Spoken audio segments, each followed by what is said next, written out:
Welcome, everyone. We will begin. Um, Welcome to the NFL Foundation Grassroots Program Initiative. We are really grateful for your interest in the program and just want to provide information for you in terms of submitting proposals and answer any questions you may have. Can we go to the next slide? All participants have been muted, and this allows the speaker to be heard without interruptions, and questions will be answered at the end of the presentation during our Q&A session. Feel free to submit questions as well in the question and answer box in the Q&A at any time during the presentation, and we will address those questions at the end. I am Beverly Smith. I'm the Vice President of LISC Sports and Youth Development, and Onito Luis is a Program Officer for LISC Sports and Youth Development, and we will be presenting to you today. So just to begin, the timeline, proposals are due by March 30th, 2026.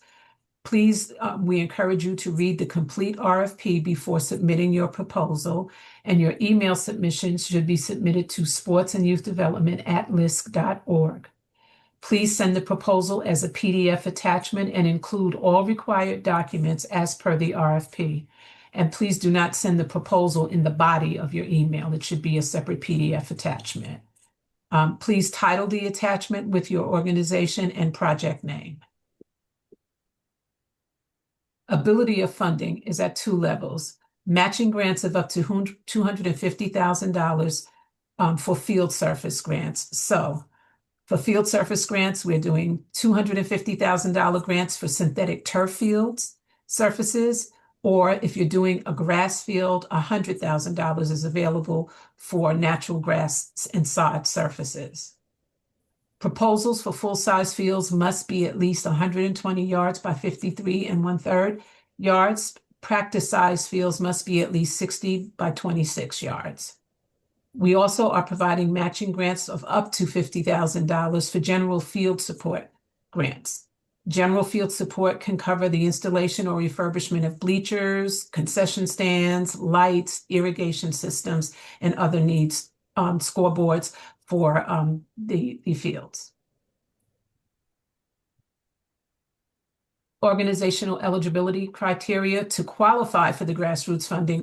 Organizations must be a community-based organization, middle school or high school serving a neighborhood consisting of low to moderate income families and individuals, have at least one full-time staff person, be in existence for at least 3 years, have a proven track record in real estate development and or recreational programming, and really we'd like to see both, that you have the adequate staff to oversee the actual construction or renovation of the field, and that there is actual recreational programming already in place, and specifically football, youth football. We're not saying that it only has to be youth football, but we need for your application to demonstrate that youth football will be played on the field. Must have a 501c3 tax exempt status or a school tax exempt status if you're a school that's applying, and be located in the NFL target markets as outlined in the RFP, and those are pages 6 through 8. Application procedures. Your proposals must include the following: the cover sheet that will list your organization name, address, phone number, email, main contact person, and address of the actual project site. In the narrative, we ask that you not exceed 5 pages. And what we're asking for is a brief history of your organization and your partners, the description of your project, the history of the field, the budget, the timeline of completion that you expect for the field, and what the impact on the community is going to be, specifically programming, number of youth served. Are there other groups that will be using the field as well?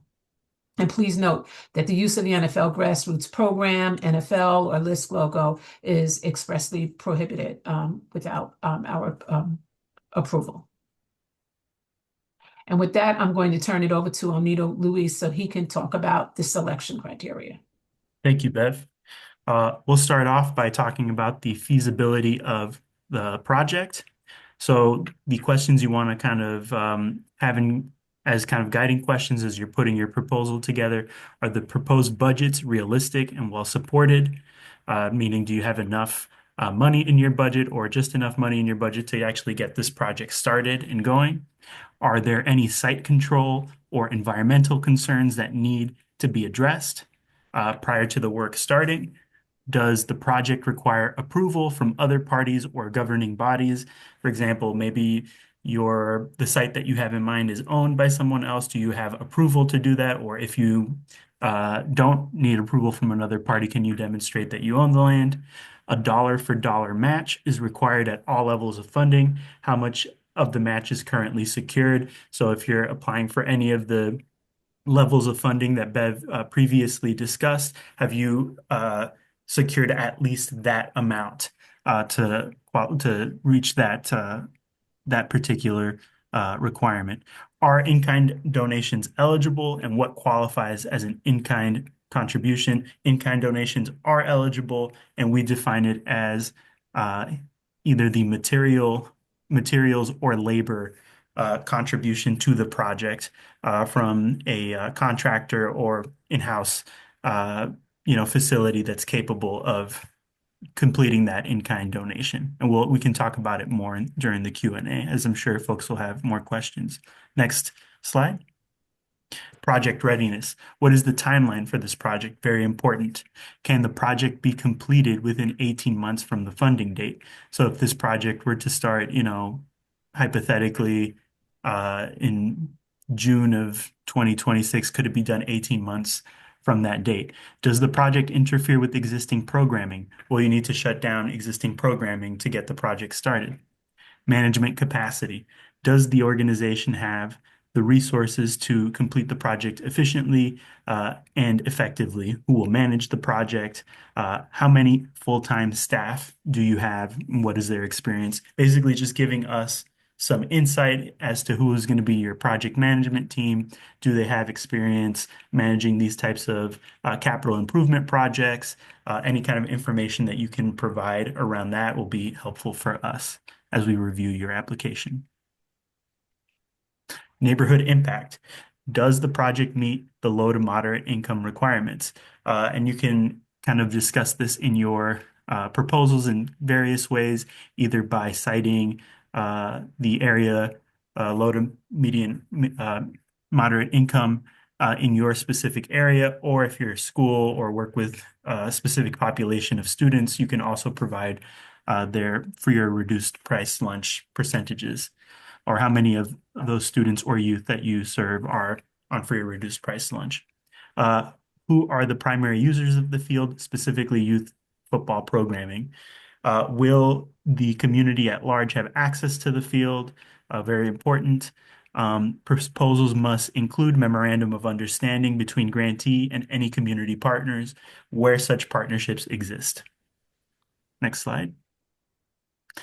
This is the target market list that is included in pages 8 through 6 of the RFP. We're just adding it here so you know kind of what it looks like, but you'll definitely want to refer to this if you have any kind of specific questions to make sure to see if your site is actually eligible and falls within this target list. And if you have any questions, obviously you can reach out to the team and we'll help clear it up for you. Next slide. Future maintenance and safety. Who will be responsible for ongoing field maintenance? Is it, an internal group? Is it an external group? We'll definitely want to know. Is there a dedicated funding source to support long-term maintenance? This is also something that we look for. We want to make sure that the fields are maintained and supported for a long time after they're built. Have potential safety concerns such as adequate lighting or controlled access been addressed? Is there fencing in the site? Is there, lighting in the site? Anything really around safety, we also encourage folks to speak about in their proposals. Next slide. recreational programming. Is there existing programming on the field? Or alternatively, if you are maybe refurbishing a site that hasn't been used in years, are there plans to bring programming to the field? We definitely want to know about that. Are usage agreements in place for multiple leagues or user groups? Anything that you have, any kind of agreements that you can share around that are definitely encouraged. Who is responsible for delivering the programming? Feel free to talk about, again, different leagues, teams, any kind of organizations that are actually delivering programs on your site. Are there established funding streams to sustain the programming? If you can provide any budgets or any kind of narrative that speaks to, long-term sustained funding for that programming, I think that'll also help us get a clearer picture. How many youth and adults currently participate in these programs? And really, really want to emphasize just highlighting how many youth participate in the programs. We definitely want to know that. Partnership building. So in your proposals, you'll definitely want to highlight different partners that you're working with in the project. And I think it's always important to, make sure you create the distinctions between a funding partner versus a programming partner. So a funding partner is someone that will provide you with assistance perhaps on your match. Whereas a program partner is someone who maybe isn't providing you assistance with the match, but they run the programs on, your field or the site that you're looking to refurbish. So just make sure you kind of have that distinction. Additionally, any government agencies or local officials or community-based organizations or business leaders or even your local NFL team that want to provide a letter of support to your proposal, definitely encourage that you include them in this proposal, as we like to see multiple stakeholders from your community kind of speaking to this project and lending support where appropriate. And additionally, if you have an existing connection or an interest in USA football, we also encourage you to mention that in your proposals. Organizational attachments. So make sure to include your IRS 501c3 determination letter, your two most recent audited financial statements for 2023 or 2024, and 2023 and 2024, pardon me. Most recent IRS 994, preferably 2024. Currently, your current list of organizations' board of directors, and most recent IRS W-9 form. Project attachments. So in your proposals, make sure to include a project budget and timeline, financing commitment letters from the match funding sources, field maintenance plan with corresponding budget, landscaping or park plan designs, environmental reports if necessary, letters of support from field users and other community organizations, field usage agreements and memorandums of understanding, and a list of football organizations with contact information. You can feel free to include the names of the relevant people associated with the organizations in their email. And here's the email to our contact from USA Football, Mike Cuzone. He's a director of consulting sales. If you go to the next slide, you can read a little bit more about what USA Football does. And we obviously encourage you to go on their website and learn more. And here's the contact information for the LISC Sports and Youth Development Team. Feel free to reach out to any of us if you have a question, and we'll get back to you as soon as we possibly can. And we'll transition over to the question and answer period because I'm sure folks have a lot of questions. Yes, we have about 8 so far. Brandon Searles asked, are elementary schools eligible at all? Yes. Elementary, middle schools, and high schools are eligible. Okay, and then there was another question about what about city government? Typically, we do not fund city government directly. And when you talk about city government, what specific agencies are you talking about? We will fund school districts, But for Parks and Rec, we ask that they partner with a local nonprofit that will function basically as the fiscal conduit and just provide us with information, memorandums of understanding, and all of that of the partnership with the local community organization. Okay. Next question. Hi, Beverly. Hope you are well. We are working on a youth development park project located in Tulsa, Oklahoma, which is equidistant from Kansas City and Dallas. Is Tulsa close enough to the local NFL team for funding? We would have to look at I don't know if Tulsa is listed in our target markets, but only those areas that are listed in the target market will be considered for funding. And thank you for providing that question, because I would want to ask the NFL whose market is actually Tulsa's. Okay. Let's see. Is it required that the full $250K match is secured prior to applying with the proposal? Yes, and just to be clear, that is the minimal match that we require, but those proposals that demonstrate that they have the majority of the funding to complete the project will be the ones that score and will be considered highly. Okay. Next, we have, what is the threshold of free and reduced lunch that is considered low to moderate poverty numbers?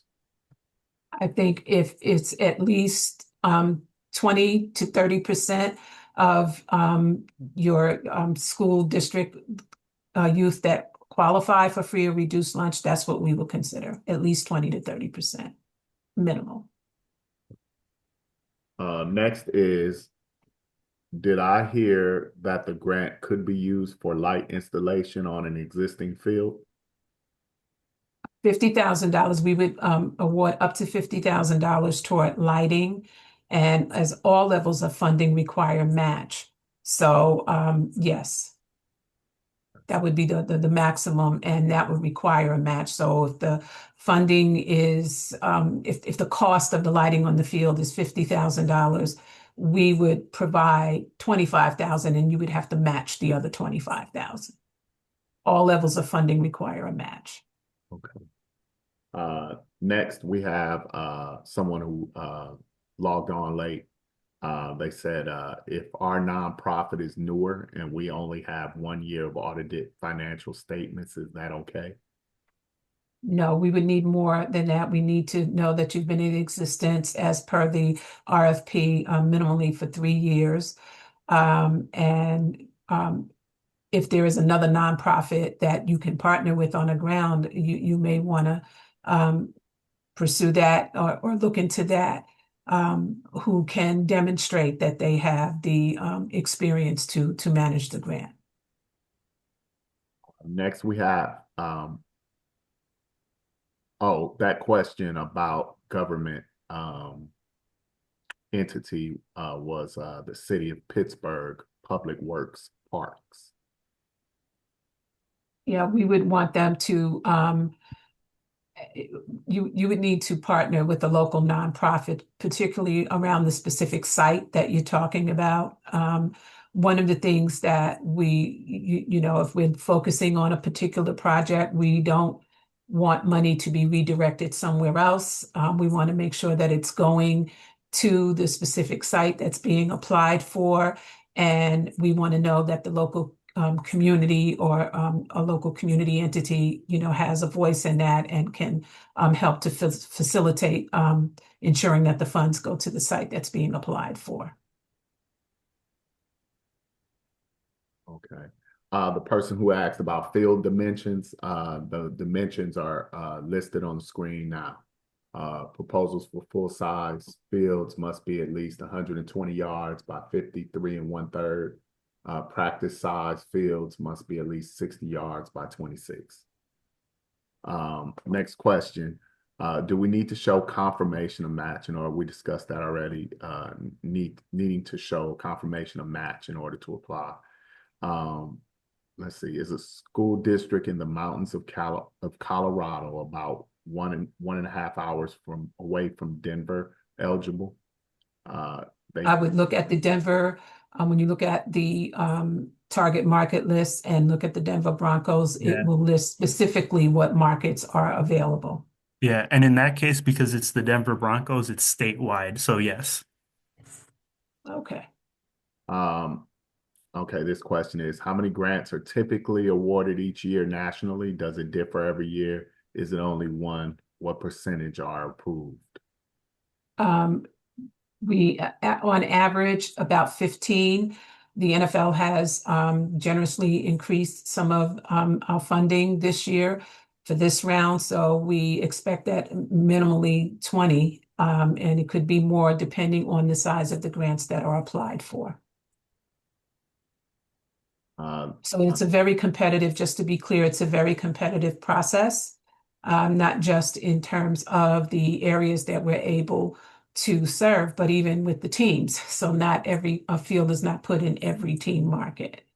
So the stronger your proposals, the better, and we can score them and determine with the league office what we can fund, which projects we can fund. There is a slide up with timeline. Someone asked because they hopped on late, did we review the timeline and submission date and award date? And when Sure, the submission date is March 30th, 2026, at 11:59 p.m. Eastern Time. And in terms of the actual award notifications and everything, we will be reviewing. It takes us literally 6 to 8 weeks to review all proposals. We get hundreds of proposals that we will be reviewing, and we will be making our recommendations to the NFL by the end of May, and we expect that between June and July that announcements may be made. Okay. And again, that will be pending on the NFL's timeline and their approval. Okay. Next question is, if you receive a $50K grant now for lights and scoreboards, will we still be eligible to receive a grant for turf in 2 to 3 years for the same fields? You can certainly apply, and if we're offering the program, we will certainly consider it. Next question is, to what extent can a new field be designed and used as a hybrid football and soccer field?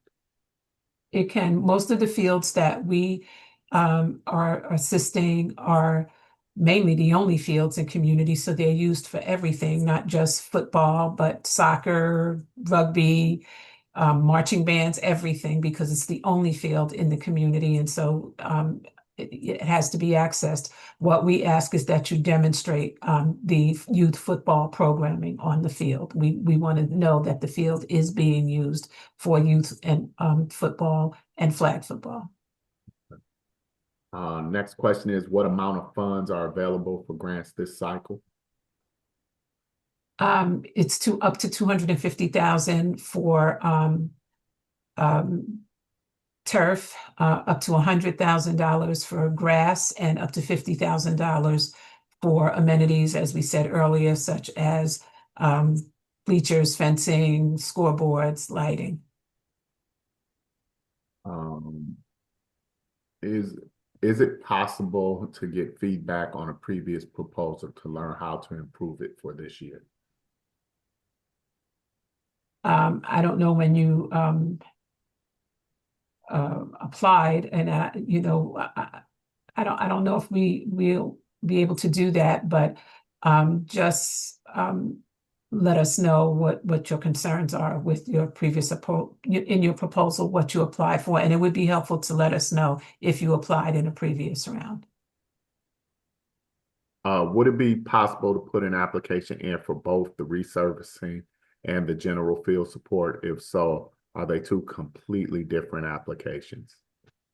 There would be two completely applications, but only one would be awarded to the particular site.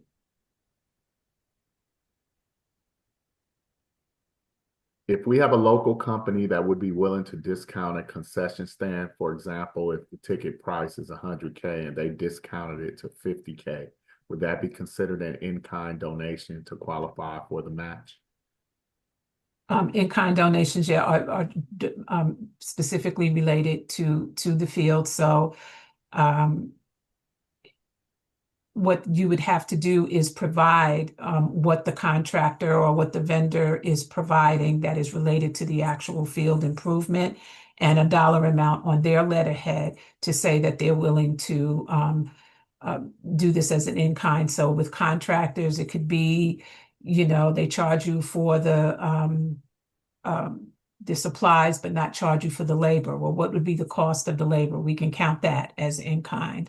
Or they are lowering the cost of, what the equipment is. We can count that, but it would have to be captured on a letter from the actual vendor, and what the actual dollar amount is. Next question is, can the organization match be shown in donor pledge commitments, or does it need to be organizational funds? We need to see, if you have a donor that's willing to say, put up $100,000 toward, the field, we just need on their letterhead, proof that, and from them that they are willing to contribute to the project, and the amount, the dollar amount. Is there a limit to projects that one organization can oversee? If you're talking about, for instance, if you're a school district and you're talking about applying for different schools within your district, and we would want to review all of them. And to be honest, the strongest proposal for a particular site that you're applying for would be considered. Can you apply for, I think we answered this, turf field grant and the lighting grant, just one or the other? We answered that only one would be awarded if you apply for both. Or considered. Or considered. Right. Someone asked, is this a outside fields of play only grant? If you have an indoor practice field, we can certainly look at that. But as I said, you need to demonstrate what events and what activities will be, and who will actually have, because indoor fields and outdoor fields, there's different kinds of memorandums of understanding and usage agreements and everything. So you would have to demonstrate that in your proposal. Will the grant fund new fields on an undeveloped parcel, or must the funds be used as an improvement over an existing natural field converting to synthetic? It can be either or, but you just have to demonstrate that, because it is very costly that you have, because our grants only go up to $250,000, and clearly it's going to cost more than $250,000, or even if you had the dollar for dollar match, which is $500,000, it will cost more. So you need to demonstrate that you have the funding to get the entire project done. Is the grant period an 18-month period without confirmed start and end dates currently? The 18-month period, you'll have from the signing of the grant agreement 18 months to complete the project from the actual signing, so that if you're awarded, and our legal team will issue the grant agreement letters, you will have 18 months from the actual signing of the grant agreement letter to complete the project. This one says, am I correct in assuming that a school district would also have to partner with a nonprofit as a conduit for funding? No, we work directly with school districts, but we do not work with other city and government-run agencies unless they partner with a local nonprofit. And this one says, if partnering with a local nonprofit as a city government, do both parties submit their financial audits? Depending on the nonprofit who would be functioning as the fiscal conduit would have to provide, because the funds would flow through the nonprofit that you're partnering with, and we would need to see a memorandum of understanding between the city government and the nonprofit that outlines those roles. This one says our 501c3 is in Memphis, Tennessee. Is this part of the eligibility area? We have already built a sports complex. Memphis is one of the areas, I think, Yeah. listed in the target market. And when we share the presentation, you'll find that on page 6 through 8, all of the eligibility. This next one says, if a SoCal USD had many fields and or projects that meet the requirements, what is the most grant funding we can request if we can match and meet all requirements? Can you repeat that? I didn't hear you, Onito. Keon, you need to speak a little bit If louder. a SoCal USD, I imagine that's the school district, had many fields and or projects that meet the requirements, what is the most funding we can request if we can match and meet all requirements? I would suggest that you apply by site and you look at what the most urgent site is that you need to refurbish or build.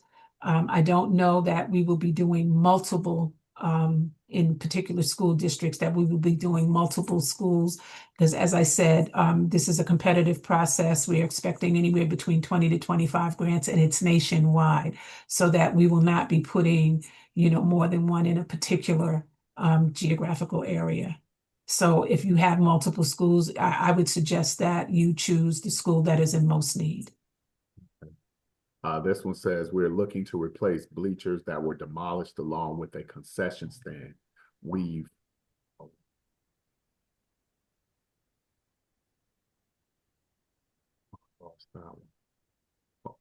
Okay, we're looking to replace bleachers that were demolished along with a concession stand. We've obtained proposals in the amount of approximately $700,000. Would the full $50,000 be available to us if awarded?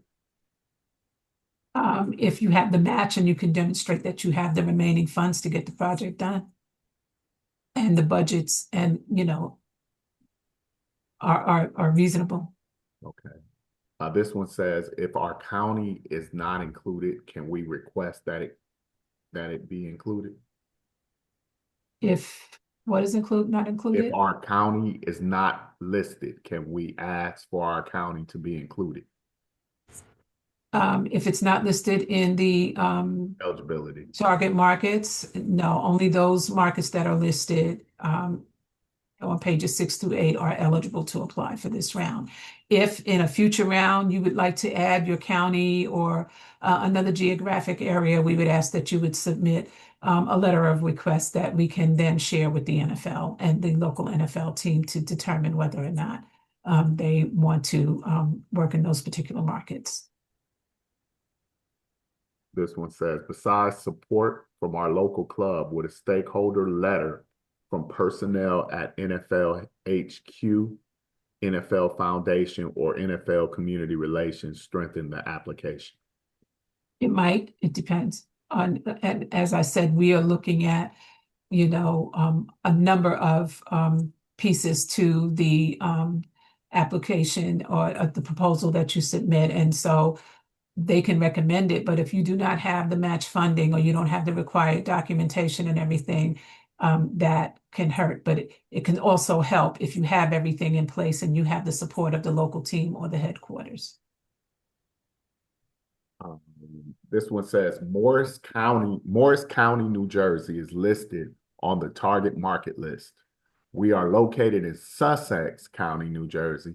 We are a high school and one of our sending districts is located in Morris County. Would we qualify? When you say one of your districts is located, where is the actual project being? That's what we would look at, where the actual project is going to be established or renovated or created. This one says, I know you talked about in-kind work. Can you give a brief rundown of what all this looks like and what that would look like on a budget? I think we've covered that already. Yes. So if your contractor and your vendor is willing to donate time or materials, they would just need to put that on their letterhead and list the cost of what it would be, and we can account. We would, review and consider the cost that they're actually donating to the project. This one is asking if we could share a scoring rubric. No, not at this point. Just the scoring is going to be based on the threshold requirements that we're outlining to you now. What are the requirements for a community-based organization to show that they serve low to moderate income? What is the area median income? For the area that you're talking about serving. And as I said, you can check with your school districts to see what is the percentage of youth that qualify for free or reduced lunch. And we're looking at, minimally 20 to 30% and above. This one says, just wanted to confirm based on the RFP that this grant applies to locations within the U.S. and not to international markets where NFL teams hold club rights. Is that correct? Correct. Okay. This one says they want to know what the total pot of money available this year to distribute through grants. We are working that out with the NFL now, but as we said, it's a competitive process. So everyone that applies, and even those that apply and are qualified, are not necessarily going to be funded. Do summer day camps of flag football and high school team practices and games count as field usage, or do they have to be community-based junior football programs on field? As long as they are demonstrating, the organization is demonstrating that with joint usage agreements that they will have access to use of the field. This one asks, are nonprofits competing against schools for the same stream of funding, or are they separate pots of funds? No, everybody is applying for the same stream of funding, and it really depends on, even with nonprofits, who owns the site. So that's where the joint, MOUs are, because a nonprofit can apply, but if you're applying for a Parks and Rec site or a school site, there has to be a memorandum of understanding between the school district or the Parks and Rec district in terms of the usage and applying for the funds and who's going to oversee it, because ultimately Parks and Rec is going to be responsible for the site if it's a parks field, and the school district is going to be responsible for the site if it's a school, a field on school grounds. So there needs to be memorandums of understanding and agreements between the two entities. We also, just so you know, YMCAs, Boys and Girls Clubs, PAL centers, they are all also eligible to apply. This person is asking for the target market slide. We will be sharing this presentation, so you will be able to see it through pages 6 through 8 when you get the presentation. So you'll see that this week. Before the end of the week, you'll see these presentations shared. And you can also go to our website and download the request for proposal, and it will list all of the requirements and parameters of the program. This one asks, we would apply for the 50K grant. If we have 50K, would the NFL match that 50K for a total of 100K? Or is the total grant not exceeding 50K with the 25-25 even match? Depends on what if your project, if you're doing, say, bleachers and fencing and everything, and it's $100,000 and you have 50K, we would be willing to match up to 50K. Page 3 of the RFP states schools must demonstrate the ability of the community to also utilize the field. How can we fulfill this requirement? We typically do not have our fields open to the public. However, outside user groups can reserve use of the fields through our Civic Center department per the Civic Center Act. We are in SoCal, CA.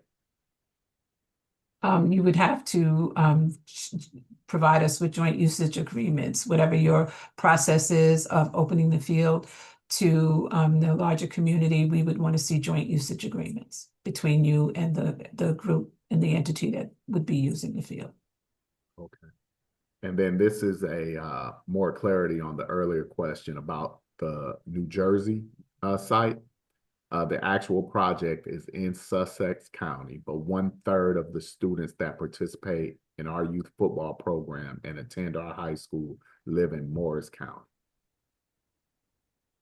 And What is the distance between Morris County and Sussex County where the students who would be participating? What is the distance in terms of mileage? And then the last question we have is, do you have to show proof that you can fund the entire project in order to be eligible? Those that can present that and can demonstrate that will score higher, yes. Okay, and her response to the distance is 5 miles. Okay, then we could look at that and consider it. Okay. I believe that's all we have in the Q&A. Okay, perfect. Can there be more than one field awarded within a single market? Someone wanted to know. Mainly we don't, because as I said, funding is limited and we are spread out against all across 32 NFL markets. So typically, it's going to be a competitive process in terms of what markets we're going to be able to fund, but we will not be able to fund every market. And so the idea that we would put 2 or 3 in one specific market, I can tell you is just not going to happen.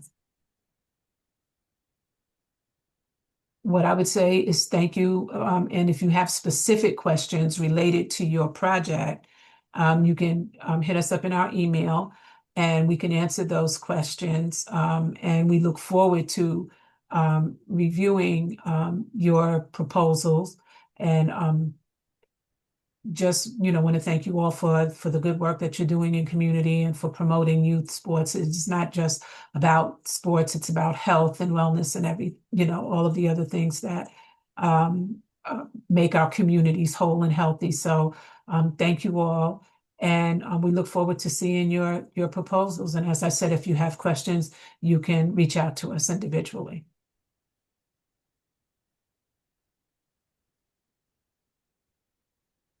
You all for your time. Thank you all for your time. Yes, thank you.